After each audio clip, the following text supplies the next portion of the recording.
All of you good morning. तो चलते हैं हम आप लोगों के बीच कि सक्षमता परीक्षा बहुत ही नज़दीक है, तो इसमें हम कुछ आप लोगों के लिए लेके आए हैं जो बहुत ही महत्वपूर्ण है। इसलिए आप सभी गुरुजी जो हैं इसको देखना नहीं भूलें। तो चलिए हम समय नहीं लेंगे और जो पहला प्रश्न है मेरा, वो सबसे पहला प्रश्न है, हमें भूख लगती है इसका पता कैसे चलता है। क्या है पहला प्रश्न? हमें भूख लगती है इसका पता जो है कैसे चलता है। तो इसका जो हमको पता चलता है वो हाइपोथैलेमस के द्वारा पता चलता है कि हाइपोथैलेमस के द्वारा ही ये पता चलता है कि हमें भूख लगती है या प्यास लगती है। तो किसके द्वारा? ये हाइपोथैलेमस के द्वारा। इसका राइट आंसर क्या हो जाएगा?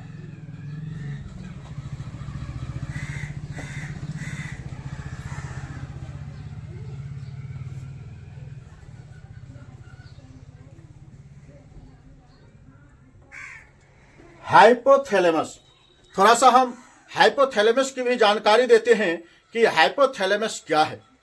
हाइपोथैलेमस हमारे मस्तिष्क में एक बादाम के जैसा क्या है, पिंड है, यानी ग्रंथि है, ठीक है, ग्लैंड है वो किसमें? हमारे मस्तिष्क में। और हाइपोथैलेमस जो वो ग्लैंड है, उनकी जो तंत्रिका कोशिका कितने भागों में? वो हमको 2 हार्मोन स्रावित करते हैं। कितने हार्मोन स्रावित करते हैं? वो हमको 2 हार्मोन स्रावित करते हैं। सबसे पहला जो हार्मोन है वो ऑक्सीटोसिन हार्मोन है और दूसरा जो हार्मोन है वो क्या है? एंटी डायरेक्टिक हार्मोन है। ठीक, वही हमको पूछ दे प्रश्न कि हाइपोथैलेमस किसका हिस्सा है, तो वह मस्तिष्क का हिस्सा है। हाइपोथैलेमस किसका हिस्सा है? मस्तिष्क का हिस्सा है। और यह मस्तिष्क के कहां पर स्थित होता है? तो हाइपोथैलेमस जो है मस्तिष्क के थैलेमस के नीचे स्थित होता है। कहां पर स्थित होता है? मस्तिष्क के थैलेमस वाले भाग के नीचे स्थित होता है।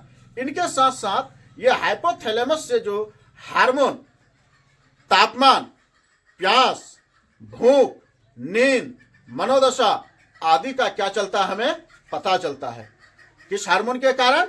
ये हाइपोथैलेमस जो है, इसी के कारण हमको भूख लगना, प्यास लगना, नींद आना हमको जो पता चलता है, तो इसी के कारण वो पता चलता है। और साथ साथ उच्च स्तरीय संवेदी जो है ये एकीकरण और मोटर आउटपुट का भी ये क्या है? क्षेत्र है। अब हम आगे बढ़ते हैं दूसरा क्वेश्चन को लेकर के। दूसरा क्वेश्चन है कि मशहूर कलाकार, क्या है दूसरा क्वेश्चन? मशहूर कलाकार चिंचालकर किस राज्य से संबंधित है? तो मशहूर कलाकार चिंचालकर जो है, हम इसको कहेंगे मशहूर कलाकार चिंचालकर की जगह हम विष्णु चिंचालकर भी इसको बोल सकते हैं। यानी मशहूर कलाकार विष्णु चिंचालकर किस राज्य से संबंधित है? तो यह कहां से संबंधित है? ये मध्य प्रदेश से संबंधित है। और मध्य प्रदेश के कौन जगह से? इंदौर से।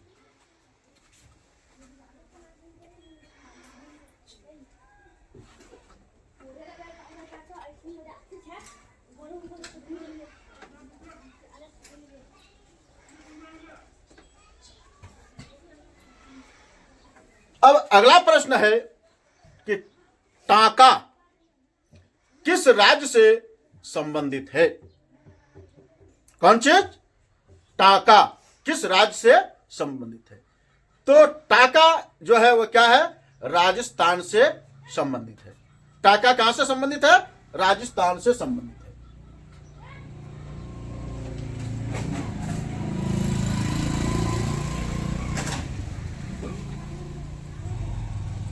अगला प्रश्न है, किस राज्य में जमीन से गर्म पानी निकलता है? कहता है कि कौन ऐसा राज्य है जहां जमीन से गर्म पानी निकलता है? तो वह है हिमाचल प्रदेश का मणिकरण। क्या है वो? हिमाचल प्रदेश।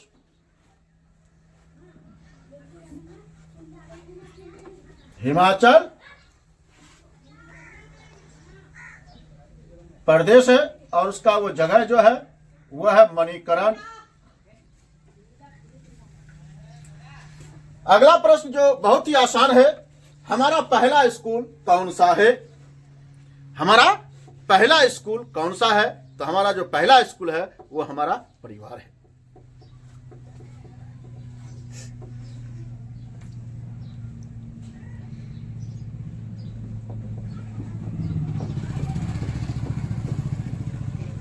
उसके बाद अगला प्रश्न है, कौन ऐसा जानवर है जिसमें देखने की क्षमता कम परंतु सूंघने, छूने तथा स्वाद वाली क्षमताएं बहुत तीव्र होती है? क्या है प्रश्न कि कौन ऐसा जानवर है जिसमें देखने की क्षमता कम परंतु सूंघने, छूने तथा स्वाद वाली क्षमताएं क्या है उसमें बहुत अधिक पाई जाती है? वो है चूहा।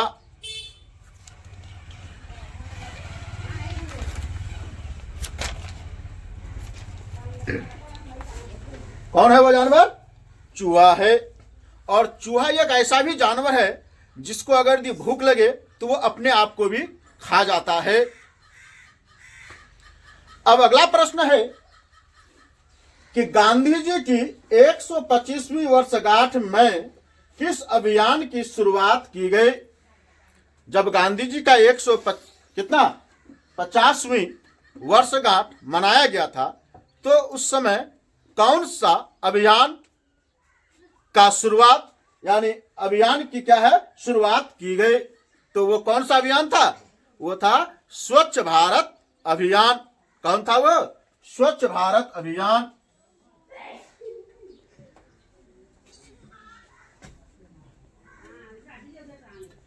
स्वच्छ भारत अभियान। अब अगला प्रश्न है कि बर्ली शैली कहां से संबंधित है?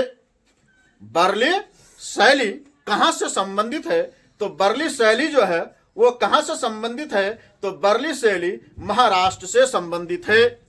कहां से संबंधित है? महाराष्ट्र से संबंधित है।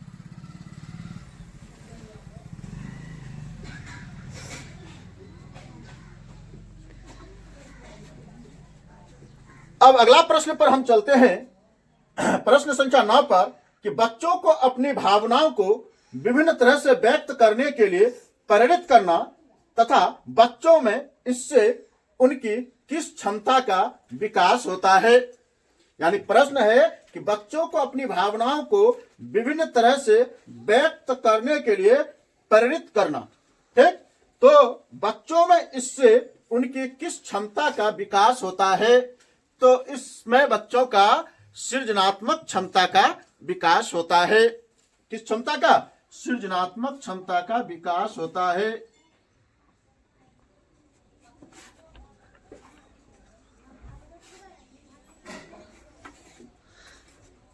सृजनात्मक क्षमता का विकास होता है। तो चलते हैं फिर हम लोग अगला प्रश्न पर कि नाच में इशारों और चेहरे के हाव भाव का इस्तेमाल करते हैं तो कहते हैं।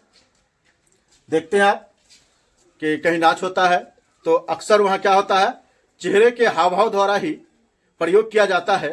तो उसे क्या कहते हैं? तो उसे हम लोग कहते हैं मुद्राएं। क्या कहते हैं उसको? हम लोग मुद्राएं कहते हैं। तो इसका जो आंसर हो जाएगा वो क्या होगा?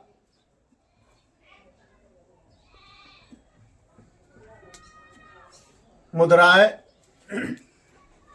अब अगला प्रश्न है कि पेड़ के तने में, देखिए बहुत ही अच्छा रोमांचक प्रश्न है, पेड़ के तने में छेद बनाऊं, उसमें छिपे कीड़े को खाऊं।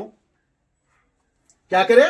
पेड़ के तने में छेद बनाऊं, उसमें छिपे कीड़े को खाऊं, टुक टुक करता जाता हूं, मैं क्या कहलाता हूं? क्या प्रश्न? कि पेड़ के तने में छेद बनाऊं, यानी पेड़ जो है उसका तना पर वो क्या करता है? छेद बनाता है, ठीक?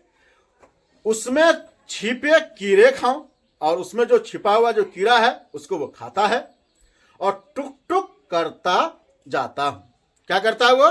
टुक टुक करता जाता हूं, बताओ मैं क्या कहलाता हूं? बताइए कौन चीज है वो है कठफोरवा। क्या है वो? उसको क्या कहते हैं?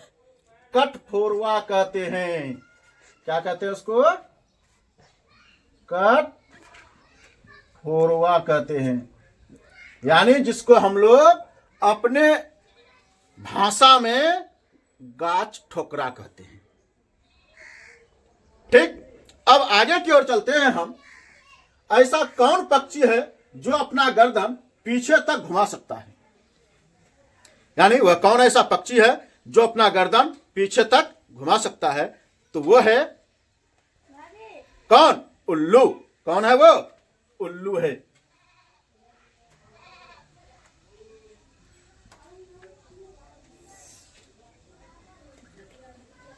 अब हम अगला प्रश्न पर चलते हैं कि जो लोग देख नहीं सकते उनके पढ़ने का एक खास तरीका है। जो लोग पढ़ नहीं सकते हैं तो उनके पढ़ने का क्या है? ये खास तरीका है, तो उसे कहते हैं, क्या कहते हैं उसको? ब्रेल कहते हैं। क्या कहते हैं उसको? ब्रेल कहते हैं। तो इसका क्या हो जाएगा आंसर? ब्रेल हो जाएगा।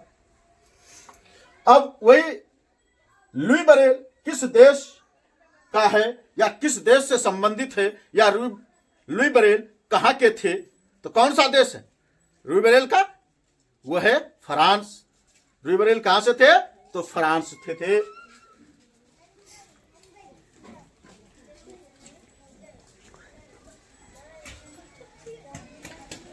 अगला प्रश्न है कि ब्रेल लिपि कितने बिंदुओं पर आधारित होता है?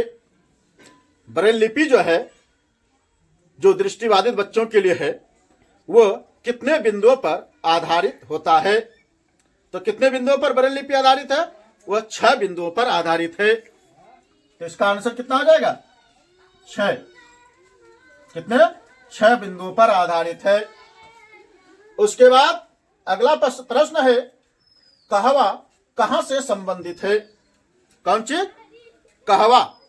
कहवा क्या है? कहवा जो है वो चाय है। क्या है वो? चाय है। यानी कहवा चाय कहां से संबंधित है? तो वो संबंधित है जम्मू कश्मीर से। कहां से संबंधित है? जम्मू कश्मीर से।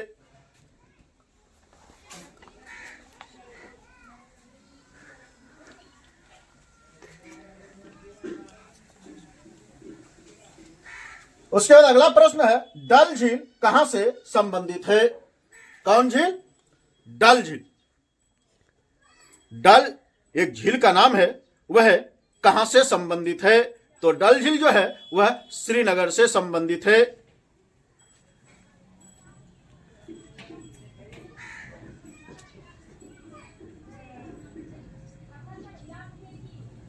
अब अगला प्रश्न, बाबरी कहां से संबंधित है? कौन चीज? बाबरी जो है वो कहां से संबंधित है, यानी किस राज्य से संबंधित है? तो बाबरी जो है वह राजस्थान से संबंधित है। कहां से संबंधित है बाबरी? राजस्थान से संबंधित है। इसलिए इसका राइट आंसर जो होगा वो क्या हो जाएगा? राजस्थान हो जाएगा। क्या हो जाएगा? राजस्थान हो जाएगा। अब अगला प्रश्न है कि आंगन में गड्ढा बनाकर उसे पक्का करना कहलाता है। आंगन में गड्ढा बना करके उसे पक्का करना क्या कहलाता है? तो इससे पहले हम एक प्रश्न दिए थे कि टाका कहां से संबंधित है? तो टाका राजस्थान से संबंधित है। तो राजस्थान में जब क्या होता है, आंगन में गड्ढा बनाया जाता है और उस गड्ढे को क्या किया जाता है? पक्का किया जाता है। तो उसी को क्या कहलाते हैं? टाका कहलाते हैं। तो वही प्रश्न है कि आंगन में गड्ढा बनाकर, क्या बना करके? गड्ढा बनाकर उसे पक्का करना कहलाता है। तो क्या कहलाएंगे उसको? टाका कहलाएंगे।